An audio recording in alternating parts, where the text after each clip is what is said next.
about you any day, anyhow. It don't matter, not a while since I thought about you, babe. Hey, since I thought about you, babe. Hey, since I thought about you, baby. Yeah, yeah, yeah.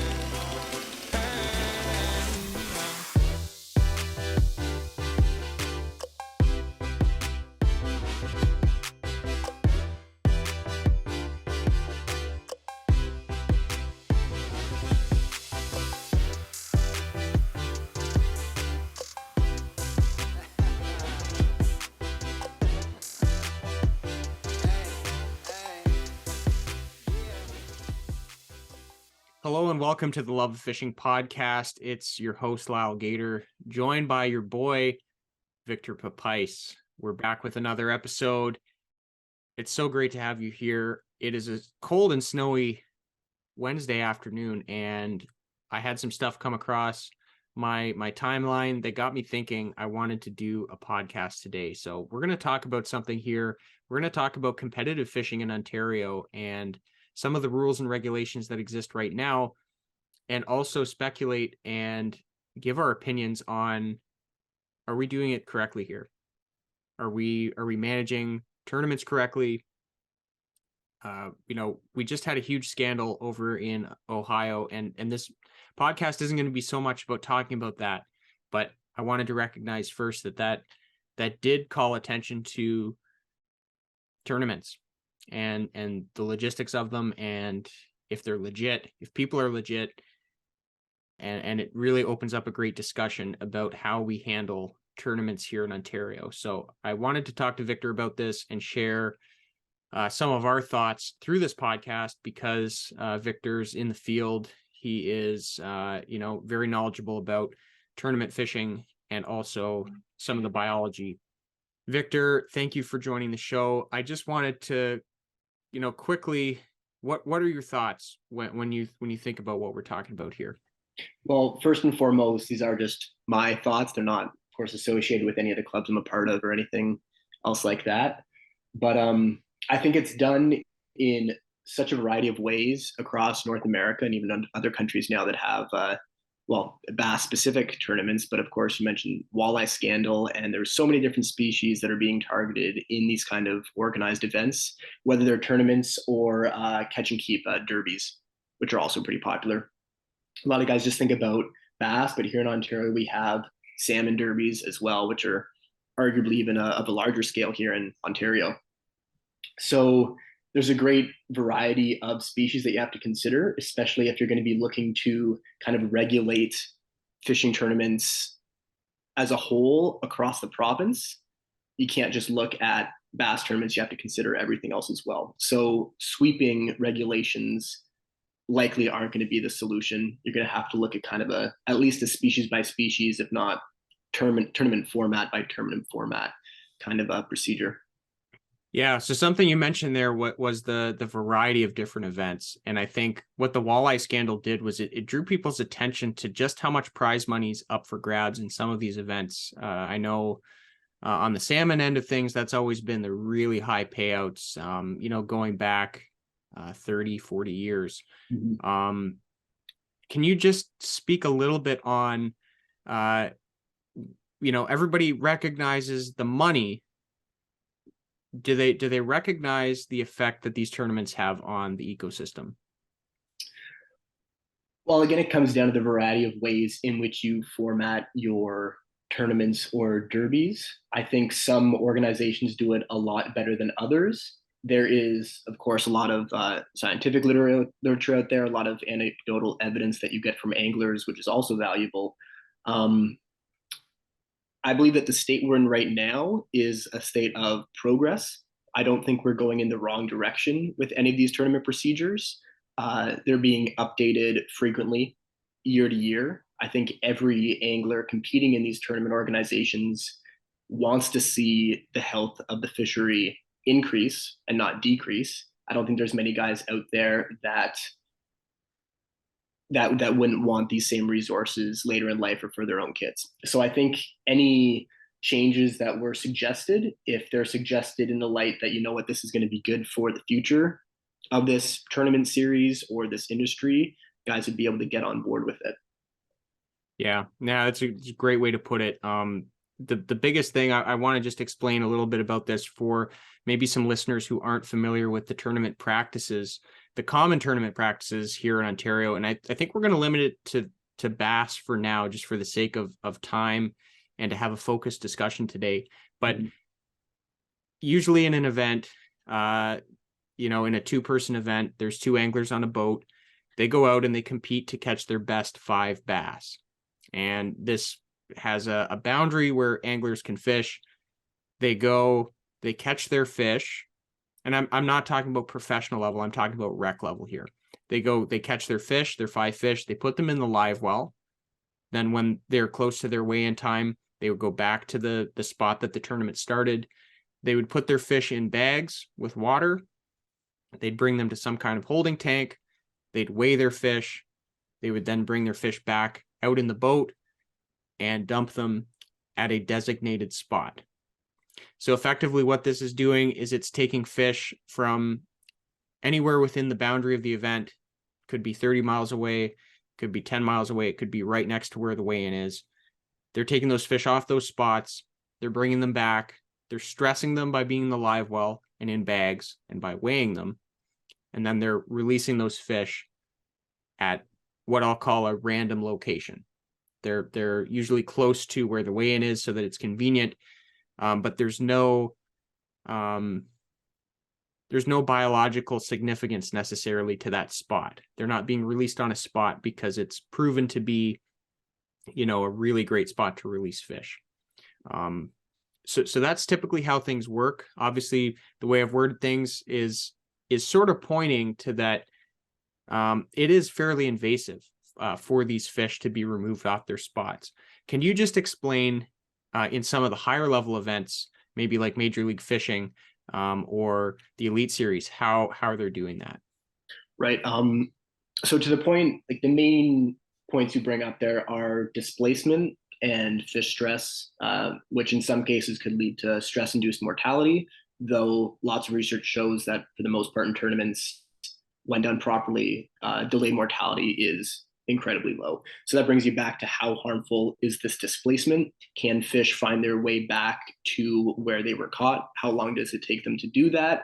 Does the amount of time it takes them to do that depend on the time of year that the tournament takes place? There's already been some pretty insightful research into all those different topics that if people or listeners are interested in, I highly recommend you just search up on Google Scholar. If you even just look Google Scholar, bass, tournament, displacement, or stress, just those keywords, you're going to find a wealth of information that's really insightful and worth reading. But before answering your question, I want to highlight that some tournaments, the areas in which they release their fish, they'll try to release them like near a shoal, something like that, near some piece of structure that looks conducive to bass habitat. They're not just releasing them in the middle of a basin over 200 feet of water. And ideally, they're not releasing them either in the back of a pocket where they were just weighed in, where the water temperature is 10 degrees higher than where these fish might have been caught. Most tournaments now at any kind of level are aware that to promote fish health and displacement, you want to release them somewhere that they can easily move away from or disperse from, or at least live in comfortably.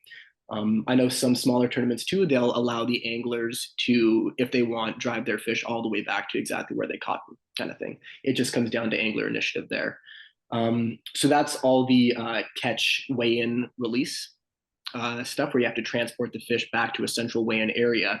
And that's the way it's been done since the dawn of organized bass tournament organizations like BASS itself and the beginning of FLW. That's all they did, because back in those days, they didn't necessarily have the resources or technology that we have now that have opened up some additional options for more advanced and successful weigh-in procedures. So the most notable one, in my opinion, one of the first ones to come on the map, I believe before Major League Fishing was big, is Bassmaster was doing, in conjunction with Texas Parks and Wildlife, their annual Texas Fest event. And I believe they were the first ones to do it, where they'd have an extra individual on each boat of a competitive pro angler. And that extra individual would have a scale with them. The angler would catch a fish. They'd immediately weigh the fish on the boat and then release it. and that extra individual would record the weights of each fish being weighed throughout the day. So at the end, you still have your heaviest 5 fish total.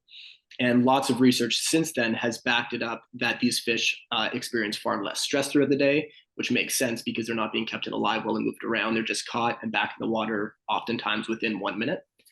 The other thing that I think is really noteworthy as well is the Bassmaster kayak series, which doesn't have a live weigh-in throughout the day, but what they do is they have a measuring board, I believe, with a kind of daily certified sticker that goes on the measuring board. And what anglers will do throughout the day when they catch a fish, they will lay the fish on the measuring board, take a picture of the bass, looking at specifically length as the main variable for competition. So these fish aren't being weighed. You don't have to worry about calibrating scales or people weighing their fish incorrectly. You're looking at just length on a standardized board that's been certified for each day, which I think is an incredibly efficient way to do it. Lots Right. of other species, tournament species, the way they run their events is by length, not just by weight. And the way length correlates with weight for the most part too, unless you have some really skinny fish, your longer fish are going to be your heavier fish anyways. So if you have this one way that you can score tournaments based not on having to bring all these fish back to a central area to weigh them in, or going through the huge additional effort and cost of having an extra personnel on each boat, I think just taking a picture of a fish length and competing by length is an excellent way to go. Yeah. Yeah. So there's more than one way to skin a cat, basically. Right. Yeah. And I think maybe for some of the lower level competitions, something like that, might work really well. Right. It depends on the level and the amount of anglers in a field. But I do believe that just photographing by length is incredibly accessible. Right. And the argument too is weigh-ins draw crowds and it's good for the sport. But if you think of like how many people really go to the bass weigh-in, it's usually the friends and maybe family of some of the competing anglers. But for the most part, it's for the other anglers. And you know what? Whether you have your fish with you at the end of the day or not, you're still going to be grouped up with everyone at the boat launch, being able to talk about how the day was, whether or not there's 500 fish in bags with you. Yeah. Yeah. I love that. I think, ego drives a lot, especially in this sport. It's sometimes a good thing and sometimes it's a really not a good thing.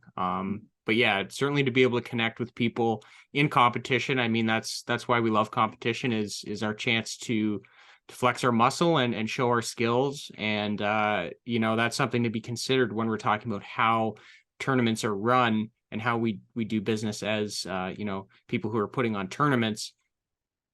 I'm challenged right now with taking over the role with the Game and Fish. I'm in charge of derbies. So, this winter we're going to be looking at is catch and release. How can we promote that more with some of our trout? Are we going to limit some of the categories so that we're not encouraging people to keep trout that are just borderline, of our minimum weight?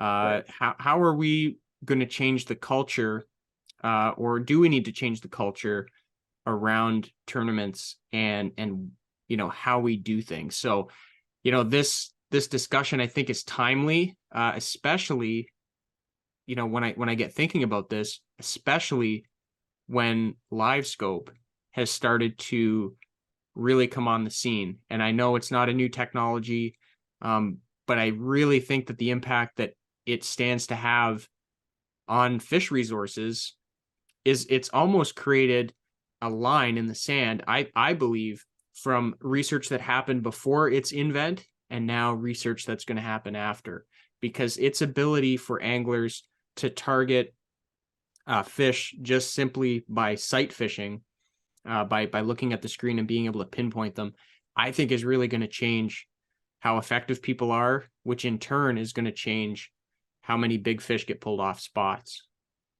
Right. I think that comes down to changes in the catch per unit effort variable. So you can have, you mentioned, do things need to change? For example, in salmon fisheries, where those are all those salmon derbies end up with dead fish at the end that get donated. The idea is the mortality from those events going to influence the overall standing stock of the population? And of course, that has to be evaluated on a case by case basis. But there's, in my mind, undoubtedly some cases where the answer is going to be no. You're having 5 boats go out there and you're taking 5 salmon. With our situation, I mean, there's so little natural reproduction in the salmon fishery in Lake Ontario that inarguably doesn't matter to some extent. Yep. But then if you have a small back lake where people are fishing for largemouth and there's only a few thousand largemouth in that entire system, well, if even just associated with your catch and release tournament, you have a mortality rate of like 5%, then over time, depending on how many tournaments you're running on that lake and of what size, that can end up having some kind of effect. As far as live scope goes, and increasing catch per unit effort, that's where that's going to factor in as well too. Well, if you're catching a lot more fish, are you stressing out more of the population, that kind of thing? Also, you can argue that perhaps you're able to be more selective with which fish you're targeting. Mm-hmm. If you compare it to sight fishing, if you're going down a bank, sight fishing, you can kind of choose which fish you're going to try to target. So perhaps you're catching fewer fish throughout the day, but they're just the bigger ones, which of course leads to the idea that what's the difference in bringing only big fish back, like your highest producers in an ecosystem, back to the weigh-in versus bringing smaller fish back? How does that affect the system as a whole? So lots of questions, but I do agree that live scope changes some aspects of variables that are typically considered when you're evaluating fisheries in different systems, and that should probably be considered because of that in different tournament regulations. Yeah, I had a really good conversation, and this would probably be 7 years ago now, with someone who'd been in the game a long time. He was involved with sort of the early stages of the, bringing this scene to Canada. And his big point was, you have a fish that through whatever means has grown to be a big size. It's a trophy fish and it's living in a spot, and that spot, his whole life might only exist in a spot that's so big, let's say, apart from any kind of migration seasonally. Let's say he's on a specific laydown and that fish has grown there. It's meant to be there. And we take that fish off that spot. We remove it, even if it's alive, and we take it off that spot. Yes, that spot is going to replenish with a new fish that understands how great that place to live is. But that fish that we took off, now he has to find a new way to go about things. So I think that really sunk in, and it seems very simple. But I would argue that there's a lot of people that don't understand the impact of that. And I just really think that the live scope thing, I use live scope. I'm not someone who doesn't like it. I'm just really, really concerned with what that does, because now we're able to see that one rock that big fish is on. Whereas before we would have to fish for hours and hours to find that spot. So everything is just getting pressed down, collapsed. Like the timeline of that change happening is being collapsed. So I just wanted to share that little story about my conversation a few years ago, and that was well before LiveScope came on the scene. To that point, of course, fish can move around even after they're displaced. There's not one laydown on the lake. Typically, there's multiple laydowns, and fish, usually the dominant fish will take over the dominant piece of structure. That's the way those kind of ecological hierarchies work. Right. To the point where if you take the one fish that's grown up on that stump away from that stump, I'd be confident it'll find another suitable stump. It's not going to stop in an environment that's not suitable to it unless it kind of experiences some kind of trade-off where, less of an ideal environment, but I don't want to swim all the way back. They'll still find something that, according to trade-offs, is still beneficial to them. One interesting aspect that's been in a lot of literature in the last few years has been nest site fidelity. So bass spawn in typical spawning bays and areas. If you move a fish away from that area to the point where it can't return to that area, will it spawn somewhere new? We know from the literature that when not displaced, the same smallmouth bass and largemouth bass will return to the same area to spawn year after year. They've done studies on both largemouth and smallmouth at different latitudes from Florida to around the southern Ontario region that has supported that. But what we don't know yet is once a fish has been displaced too far to make it back to that initial nesting habitat, will it nest somewhere new? And I think that's where you start to run into a lot more important questions that need to be answered. Yeah, a fish will be able to continue to grow and feed if you move it somewhere new, as long as there's adequate habitat for it to do that. But we don't know that if you move it away from its nesting spot, if it will continue to nest. And when you're talking about moving away the fish with arguably the best genetics, because they're the largest fish and make up the majority of the brood stock, well, if suddenly those fish aren't nesting anymore, that's a pretty substantial concern, which I think brings it back to kind of the range that competitive anglers, or the range that competitive anglers can fish in a water body. Here in the St. Lawrence, with some of the larger Elite Series events, anglers can run from wherever they are to the lake if they want, and then bring those lake fish back to the river. I know some years, bass or MLF, they'll make cutoffs throughout the river where you can't go beyond this point, just to kind of reduce that range. I don't think they have that reduced range in place for ecological reasons. I think there's probably other reasons that motivate them to lock in whatever range of the river. But I think that's a pretty big consideration that needs to be taken into consideration. Yeah, for sure. The genetic aspect of it and how those genes move. I mean, there's so many different life stages of the fish. It's not just, as anglers, we recognize usually the spawn is one period, and then all the other times are not spawn. But really how that fish prepares for the spawn and where it moves to feed, and then of course where it is going to try and pass on its genes at the spawning site is so important to this. So I think we've covered a lot of the potentials here.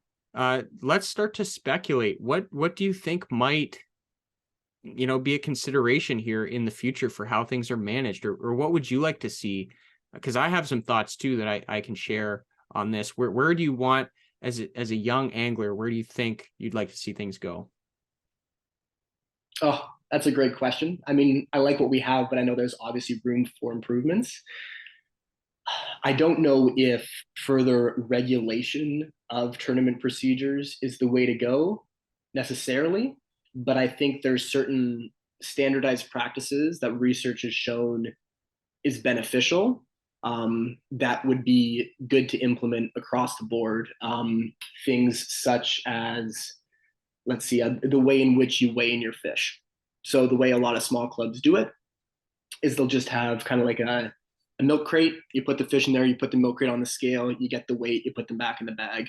One thing that's advocated a lot for around here in Kingston with different clubs at different levels is the water weigh-in system. So you have a standing vat or bin of water of a known weight. The water's sitting on the scale. You clear the scale, you put the fish directly from the bag that has water in it into the scale, or into the bin that has water in it on top of the scale.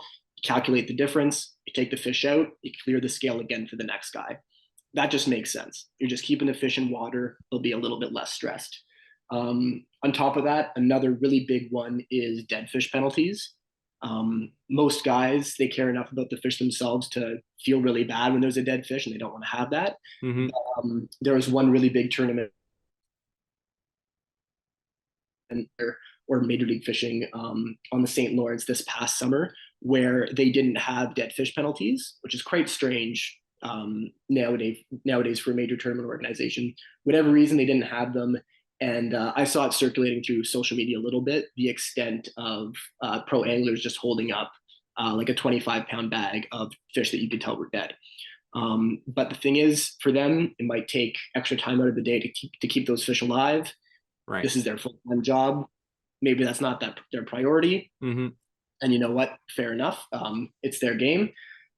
Whereas when you have other competitive events that have like a quarter pound, a half pound, or another interesting one is a compounding dead fish penalty. It's like a quarter pound for your first dead fish, That second dead fish costs you half a pound. That third dead fish costs you 3/4 of a pound. That final dead fish just makes your bag null. You kill all your fish, you don't get to weigh in, kind of thing. Yeah. I think additional measures to discourage anglers from weighing in dead fish will ensure that they're definitely paying more attention to their fish throughout the day.